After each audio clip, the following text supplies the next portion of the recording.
have to do the show regardless if anybody shows up, so. It always helps when people are here. Relapse, we're back at Relapse. This is so exciting. I am a little nervous about the black stage on the black carpet. I always have a phobia falling off the stage. Because 4 years ago in Charlotte, North Carolina, I fell off a stage. It's a true story. Andy was with me. We're doing a Mexican restaurant, and there was no stage, so they took 2 semicircle tables, like a little half circle. They took 2 of those, shoved them together to make one shitty little circle table, and they stuck it in a corner. So geometry tells you to take a circle and stick it in a 90-degree corner. You're going to have a little Bermuda Triangle action going on behind there. And I'm 10 minutes into my 30-minute set. Oh, and I'm killing too. Oh, they're loving me. I'm like, hey, turtles are pretty old, huh? And I step back, boom, fell off the goddamn stage. Fucking legs go flying up, busted my knee, hurt my pride. Audience is like, holy shit, that fat fuck just fell off the stage. Is this some fucking improv, avant-garde, weird shit? Yeah. I had to gather myself and climb back up and do 20 more minutes. So let's hope tonight works out a little better. I feel confident. I don't care how funny I am as long as I just don't fall down. That's really my whole approach to comedy.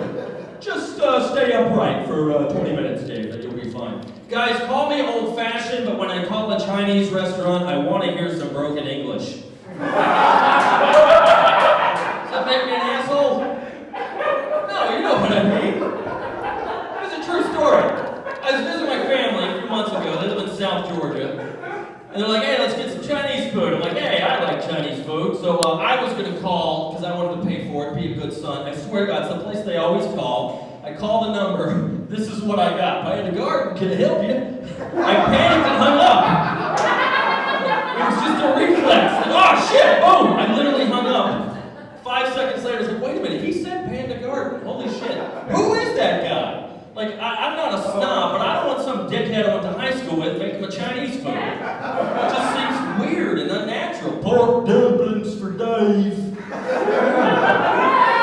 not dumpling. It's dumpling. We all know that.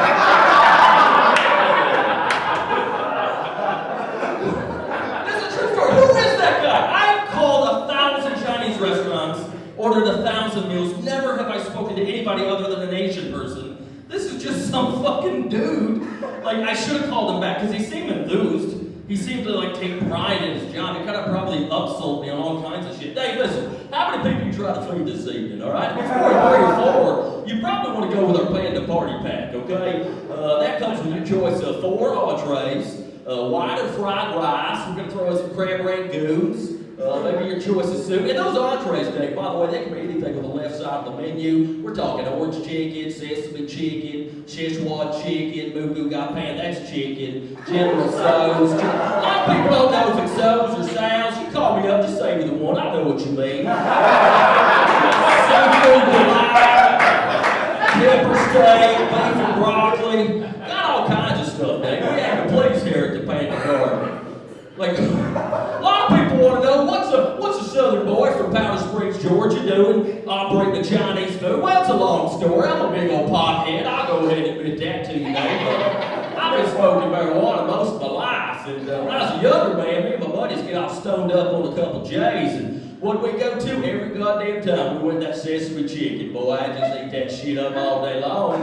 Just ate that sesame chicken. And boy, later on in life, I was an independent contractor for 13 years. I was doing, HVAC, little plumbing and whatnot. Then that construction boom in the mid-90s dried up, and I was out of work. And I was like, well, shit, what the fuck am I going to do for a living, I can't sit behind no desk. I ain't going to take no piss test. I'm my own boss. I don't pay no cut. So started thinking, sure enough, a couple years later, hooked up with this old gal, got married. She's a Chinese. Well, she's from Phoenix. Her parents are Chinese, but come to find out, her daddy owned 7 different Panda Gardens all over eastern Georgia and western Alabama. I was like, well, shit, he's getting up there in age. I'll take over one of those. Granted, I don't know a lot about the Chinese food business, but truth be told, there ain't a whole lot of difference between orange chicken and sesame chicken, General Tso's chicken. It's all kind of the same shit if you really think about it, Mooshu pork, mooshu chicken. Mooshu's versatile, by the way. We can mooshu just about anything.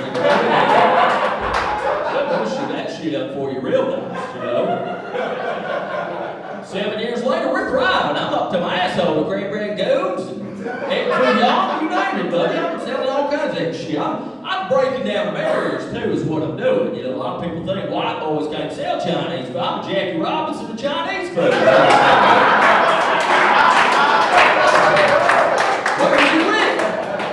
Where's it written that I can't sell no Chinese food?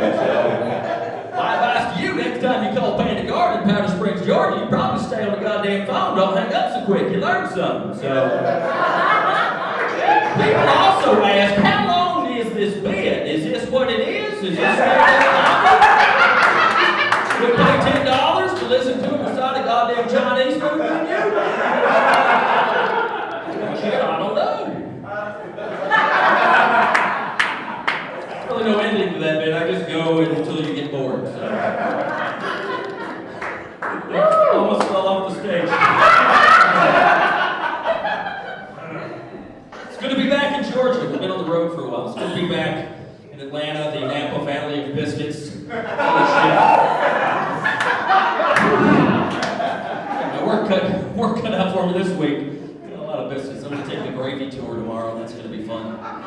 Get a free t-shirt. But being honest, Georgia really is just Amsterdam for fat people. So glad that law changed. Fried chicken's legal here now. That's nice. Eat fried chicken on a sidewalk cafe. The cops won't fuck with it. You can eat it, you just can't sell it. That's how they get you. I live in Los Angeles now. I'm proud of it. It's weird. It's a culture shock. And it is what it is. But one thing that I have noticed, all right, I miss the southern hospitality that Georgia provided me. I love the southern hospitality. Everybody, around here is pretty nice. In LA, not so much. I mean, they're not bad, but one thing they do, for example, all right, when I'm driving, I'm a very friendly driver. I'm just always waving people in. Fucking go ahead, merge, whatever, what do I care? Nobody in LA, though, when I wave them in, nobody gives me the thank you wave. No one throws it up. If you don't already do it, somebody does something nice out on the roadway, boom, throw up the thank you wave. 1 second, you don't have to stop the car, get out and give them a hug, just boom, throw it up. I wave somebody in out there like, yeah, that's what I thought. Fuck you! Why would you not say thank you? You entitled fucking asshole. Gee, they're just, what? Okay, all right, fuck yourself. All right, I'll calm down. I'm very passionate about this. I like in the South, though, especially out in the country and the sticks around here, it's the exact opposite. People just driving around, waving for no reason. Hey, look, other people. Hey! He's got a car, too. You know they're driving. Isn't that crazy?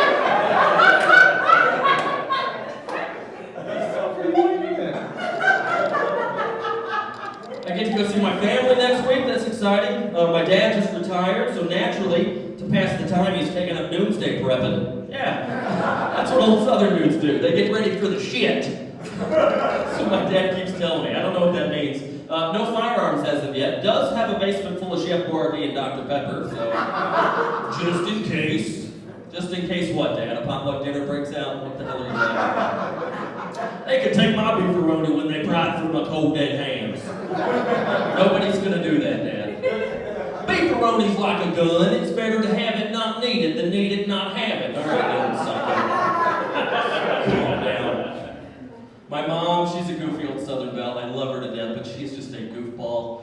Old Southern ladies just get silly in their old age. My mom has this weird ability to initiate conversations that go nowhere. Last time I was visiting, right in the middle of dinner, she goes, David. That's how she pronounces my name, by the way. She puts an N in front of it. David. Yeah, Mom, what's up? Do you like yogurt?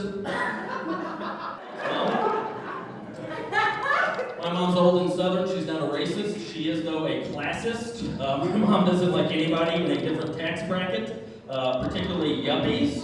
She will not stand for yuppies. And by the way, a yuppie is anybody who went to college. That's a yuppie.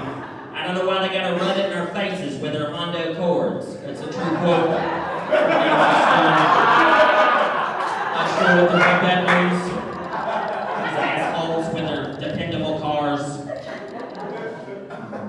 I'm a product of the Georgia public school system. That means I was raised with the expectation of not only being straight and Republican, but also an asshole. Every kid I went to elementary school with was just the meanest, just lice-ridden little fucker. Just something about like little dirty southern boys are just the meanest little assholes on the face of the earth. Every kid in my class we played swap licks. That was a popular game at recess. Swap licks just recreationally punch the shit out of each other.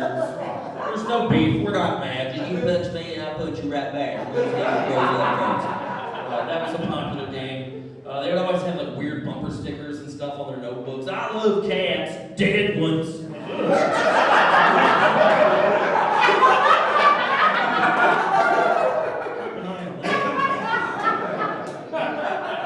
Even the kids that weren't mean were still like haggard. Like I went to school just a bunch of haggard little dudes. Just fucking dudes at 10 years old. Like they carried themselves with like the despair on their face of like a 52-year-old divorcee with child support and alimony. Just haggard little dudes. This one kid, Tommy Childers. That's a great shitty kid name. Tommy Childers, every day for lunch, he would carry an igloo cooler to lunch. Not the small, personalized one, the big industrial-sized cooler that could feed like a whole construction crew. It was filled with tomato sandwiches. What kind of a maniac 10-year-old's eating tomato sandwiches? He wasn't a vegan, he was just fucking weird. Everybody else had like a little G.I. Joe lunchbox, Capri Sun. He had the igloo cooler, like a thermos full of black coffee, maybe. Had this little man swagger about him. Just like a little dude, he had like, dirty jeans and a wallet chain. Just a fucking dude. He's the only one in our class who wasn't afraid to engage our teacher in like adult conversations. Every day it'd be something like, hey, Mr. Rutherford, couldn't help but notice that your brakes are squeaking. I'd be glad to take a look at that right after kickball. So, brought me past or something. It's always complaining about weird shit. Yeah, they tried to make me a supervisor down there at the cardboard factory, but they say I gotta learn how to spell first. So. That's the only reason I'm here. Goddamn union fees went up, now you got no milk money. Just a fucking dude, man, at 10 years old, he was a dude. He's more of a man than my adult man friends are now. I was hanging out with a buddy a couple weeks ago in LA, he got a flat tire, he immediately dialed up roadside assistance. I was like, what are you doing, man? I'll take care of it. He's like, no, I got the service, they'll come change the tire. Like, I don't understand that because like, all right, I'm not asking you to rebuild your transmission on the side of 285, but like, you're calling somebody, everything you need is in your trunk. That just seems weird. Hey, will you come take this thing and put it right there? I don't want to do that. I don't want to get my hands I don't understand. All right, call roadside assistance to come change your flat tire. That's like stepping in dog shit and calling Foot Locker to come bring you some new shoes. Just utilize some problem-solving skills every now and then. It's a service I pay for. Back to Tommy. Tommy unknowingly taught me everything I knew about sex at 10 years old. Let me explain. Tommy owned 3 different t-shirts, so he had a nice little rotation. Every 4th day he'd wear the same shirt. So the first day was always some sort of NASCAR t-shirt, like Rusty Wallace, yay! And second day, I remember he had catfish, just a giant catfish on his shirt. Why not? And on the 3rd day, he would always wear a Big Johnson t-shirt. Does anybody remember Big Johnson t-shirts? If you don't, I'll explain. Big Johnson was a novelty t-shirt company marketed towards children, and it celebrated having a big old dick. Yeah, that's what kids are into. Big Johnson was this little weird cartoon character, and on the back of every shirt there was this really elaborate illustration, and it always had Big Johnson caught in some weird phallic situation. Like a horrible innuendo written on it, like Big Johnson Casino, poker in the front, liquor in the rear. I probably fucked that up. Big Johnson Landscape Company, going deep in the bush to get a little trim. It's got like a big weed eater coming out of his pants. These were popular amongst 10-year-old boys. Just, hey, big old cartoon dicks, why not? And it was done in the form of like a print advertisement. So like, I didn't understand everything, but I kind of pieced together the context clues, so I still thought it was like a product that you could go out and buy. It's like, well, that's cool, I'll just save up all my lunch money and then I'll go out and buy a 2-foot dong. That'll be good. I think that's what I need at 10 years old. But like, people talk about like body issues with women, like Jesus Christ. My whole childhood, I thought something was wrong with me because my dick wasn't the size of a softball bat. Between that and He-Man's abs, I had some real issues to deal with as a young man. It's weird, man. Tough shit. All right. Oop, here we go. Hey, anybody ever eat a meal that just didn't take? You ever just eat like a whole meal and you're like, yeah, that didn't do anything, except get my stomach blue balls. Let's do that again. Another round of roast beef for me and my friends. Let's do that. That happens to me all the time. So, just trying to do relatable material up here. I've never catcalled a woman because I'm not a fucking asshole. I don't know why people would do that. Fellas, why? Why would you do that? Like, all right, I'll play devil's advocate. I get the instinct, all right? I get it. I'm a red-blooded American male. Like, I understand, you know, beautiful lady walks by, or maybe whatever floats your boat, I don't care. But, you know, somebody attractive walks by, I get the instinct that it might turn your head, but end it there. Like, don't fucking holler at them. I've got a thing you can do, though. This is what I've been doing, all right? To scratch that itch, what I do every time I see a beautiful woman, I just go, yay! That's what I do. Victimless crime. I do it all the time. Just, yay! She doesn't know what the fuck you're talking about. Just thinks you're a fucking idiot, but, hey, what do I care? I'm an adventurous eater. You don't get this physique without taking a few chances. I love to eat. I love food. I like to cook. I cook all kind of crazy shit. I love cooking. I love eating. It's a miracle, though, that I am such a culinary-minded guy because I grew up with real low standards for food. Both my mother and my grandmother were terrible cooks. I would eat. We used to eat meals at my grandmother's house. She lived like 3 doors down, so a couple times a week we'd always eat at grandma's house. And one of the staples at grandma's house, Bernice was her name, by the way. That's a great name, Bernice. Bernice would just, once a week she'd make wieners and cheese. Wieners and cheese, exactly what it sounds like. What she would do, she would boil a pack of hot dogs, not even grill them. She would boil the hot dogs, chop them up into little bits, put them in a bowl, then she would put 4 or 5 Kraft American singles on the bowl, stick that in the microwave, and bon appetit, Dave. Enjoy that shit. Fucking wieners and cheese. Even at 5 years old, I was like, this fucking sucks. What's wrong with you, Memo? What are you doing? She tried to pretend that Velveeta was somehow a delicacy. None of anybody ever fell for that ruse. Once or twice a month, she'd break out the log of Velveeta. Like, oh shit, special occasion. Let's get some of this orange chemical bullshit. My grandmother would have been a terrible, Food Network host. Just cooking with Bernice. Today we're gonna make hot dog casserole. This is one of my grandson's favorite dishes. What we do is we boil a pack of Oscar Mayer hot dogs. You boil them just to heat them up. Oscar Mayer's done all the cooking for you. We boil them as opposed to grill them. I like to extract all the flavor out of them. We boil them up and then I chop them up into little bits because he's got tiny little teeth. And chop them up into little bits and then we put cheese on it. You can put any type of cheese, really. I prefer the Kraft American single. I prefer the flavor of Kraft singles because they're usually on sale.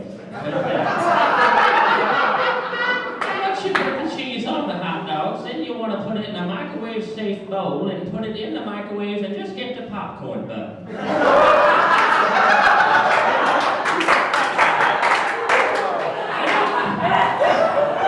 I don't know how long the popcorn button is, but it seems to work.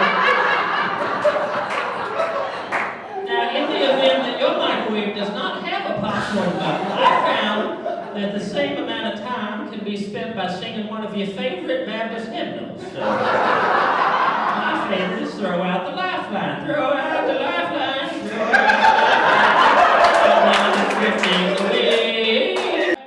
Someone is drifting away. Bing. All right, this has been Cooking with Bernice. When we get back from our commercial break, we're going to tackle hamburger steak. It's just a hamburger without the bun.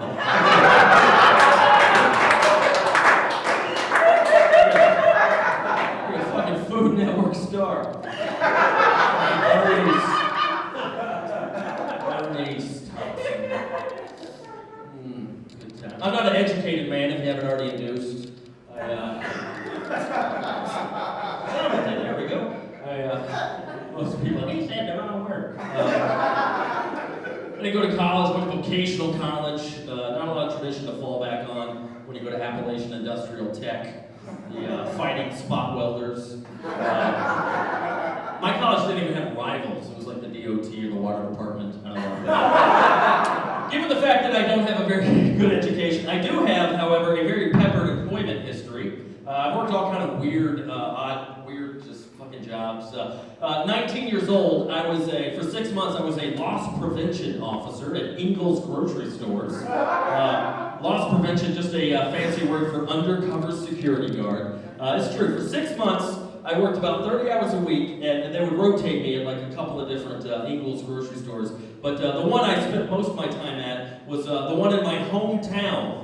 I was undercover at the grocery store in my small hometown. And what I do for 30 hours a week, I would just push a buggy. I would just pretend to be a customer. I would just, pretend to shop for like 6 hours a day, reading a lot of labels, while I'm spying on people. Just, go ahead and put that in your purse. Put that in your purse. Go ahead and just spying on people. And like my buddies would always come in and out of the store all the time because it was the only store in our little town. And a lot of them didn't really know what I was doing, so they just thought I was a fucking loser. Like, Dave, every time I'm here, you're here. What are you doing? I took the job seriously, so I was like deep undercover. Walk away! Walk away! I'm in too deep! Don't talk to me! You don't know me! They were always like, what? And they were always trying to engage me in conversation. And this one kid, we had this one town character. He's like a town celebrity. And he was challenged. He was mentally challenged. A kid named Grady. We went to high school with together. Grady was about the same age as me. Everybody loved Grady. He was working on about a 9 or 10-year-old mentality, but everybody loved Grady. He was in the homecoming parade. He was always in the newspaper doing like ribbon cuttings at the hospital and shit. Everybody loved Grady, but Grady was always trying to talk to me while I was deep undercover. And I still don't know if he knew what my deal was or not, but one day Grady walks in, he goes to the back, to the deli department. I'm like, oh, there's Grady. I wonder how Grady's doing. And he's talking to the deli lady. They're talking about something, and she's slicing off some cheese or some ham or something. She puts it in the bag, and you're supposed to obviously take it up front, pay for it. Grady just starts walking towards the door. I'm like, well, it's Grady. Maybe he doesn't understand. So I was just politely, it was about 20 feet away from him. I just said, hey, Grady. He looks at me, hauls ass out the door. This is a true story. Just fucking exits the store, and our Ingles was connected to a Walmart. So we got the Ingles grocery store here. About 100 yards down the sidewalk was Walmart. Grady's just hauling ass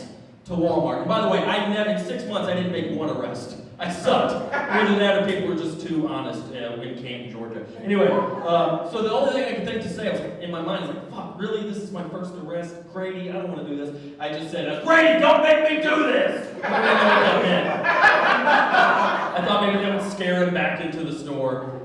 Grady just hauling ass. Looks at me just hauling ass. So finally I was like, all right, shit, I gotta chase Grady. And I'm pissed that any of this is happening. I didn't want my first bust to be Grady. I finally catch up to Grady. My intention was to kind of grab him by the shoulders and kind of coast to a slow roll. Soon as I grab Grady, boom, he hits the floor. Like he just falls down, and he tripped me in the process. Just boom. And so now we're both literally log rolling through the Walmart parking lot. The whole time Grady's screaming at the top of his lungs, she said I can have it! She said I can have it! I'm making fun of him, that's just how we talk. I'm so pissed that I even had to do this, so I grabbed the thing. I go, Grady, she didn't say you can have that shit, you gotta pay for that. I grabbed the thing, $.07, one slice of cheese. Oh shit, she probably did say you could have that.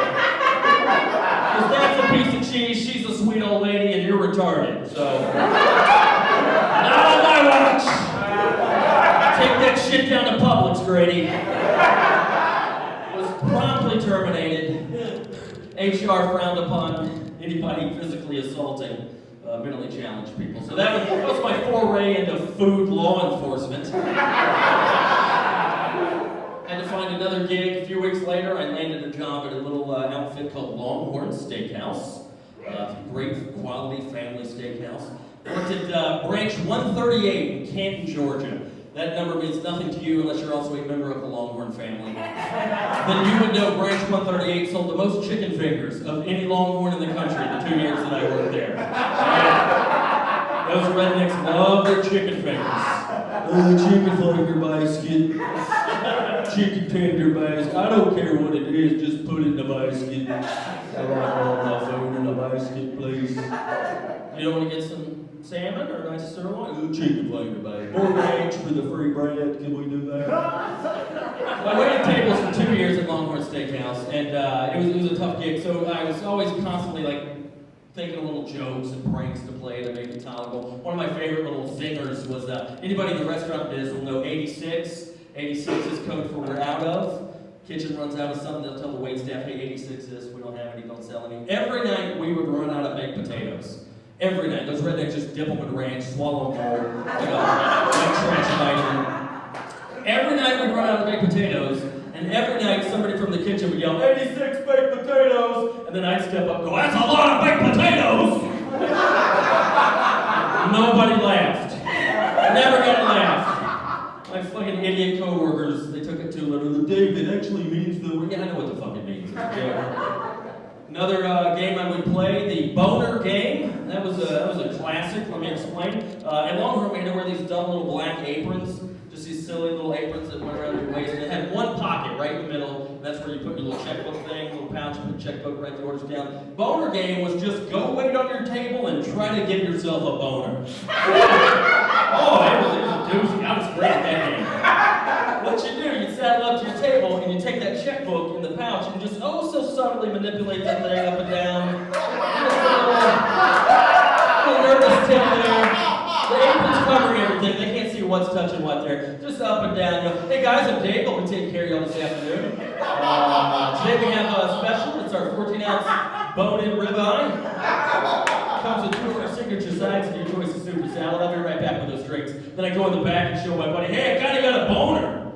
Look, you can't really see, but I got a boner. And get the fuck away from me, weirdo. So, that was the boner game. And talking about it in public now is kind of weird. I feel like I indirectly sexually assaulted dozens of customers. Not really supposed to manipulate your genitalia at a restaurant that you're working at.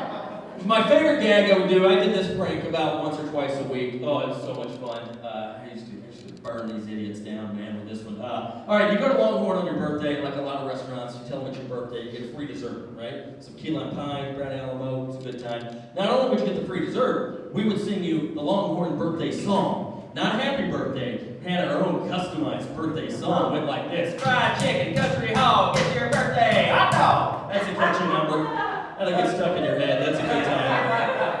So what we do, the procedure was this, right? All right, I'm waiting on you guys, all right, you're at my table, I find out it's one of your birthdays. As your server, it's my responsibility to go into the back and round up the birthday posse. Birthday posse was me and 6 or 7 other pissed off minimum wage employees. We would literally have to march out of the kitchen, single file, while clapping, all the way across the restaurant, no matter where you're sitting, and far in the restaurant. Just a train of 7 or 8 people marching and clapping. We get all the way to your table, we form a semicircle around you, and if it's my table, it's my responsibility to start the song. So we get all there, we settle in for a second or two, and then I would have to start with fried chicken, and by that time the rest of my crew would hop in, country hog, it's your birthday, hot dog, and they're happy, and we're miserable and whatever. What I would do, I would round up the birthday posse, and I'd lead us out of the kitchen. We're marching, we're clapping, we're marching, we're clapping. We get to the table, we form the semicircle around you, all right? We're clapping, it's Dave's table, Dave's responsibility to start the song. But here's the thing though, guys, I never started the song. Not once in 2 years did I ever start that goddamn song. So if you're watching this from across the restaurant, you just see these people sitting here with their chicken finger baskets, surrounded by 7 or 8 Longhorn assholes, just clapping and staring. Everybody's waiting on Dave to start this song, but Dave's not gonna start this song. This is going for like 45, 50 seconds. Just clapping and staring. Nobody's saying a goddamn word. And to celebrate the day of your birth at Longhorn Steakhouse, I'm gonna creep you the fuck out. Awkward, isn't it? Until eventually one of my buddies would hop in and figure out what I was doing. Fried chicken, country hog, eat your birthday hot dog. Fuck you, Dave. In hindsight, it was kind of the best job I ever had. You guys